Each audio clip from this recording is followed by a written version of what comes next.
asalaamaaleykum wa rahmatullah yéen ñi suivre Paradise Info nuyu nañu leen siyaare leen bu baax ñaana leen yàlla te di sàkku suñu ñaan bi wér di leen ñaan ngeen abonné ci chaîne bi te bës cloche de notification bi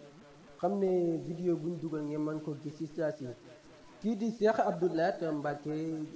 di jiite Cheikh Abdou Lahad Mbacké Gaïndé Fatma mi jiite commission communication de culture communauté organisation màggal gi waral def tey ci mardi bi bu 16h jotee ab conférence de presse ngir daf xayma bilan màggal gi waaye ñu bëri ñu ngi koy xaar ci indi ay tontu yi nga xamante ni yenn journalistes yi nee nañ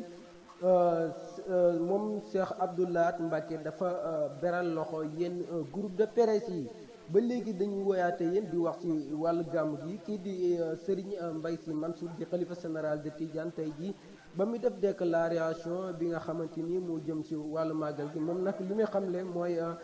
jël nañ dogal nag ne waa Tivaouane duñu gàmmu ren loolu nag ñu ngi ko jëlee ci xibaaru Rewmi TV ñu ngi leen di ñaan ngeen abonné ci chaîne bi te bés cloche de notification bi xam ne vidéo buñ dugal ngeen mën ko gis ci saa si jërë ngeen jëf ci beneen nouvelle vidéo.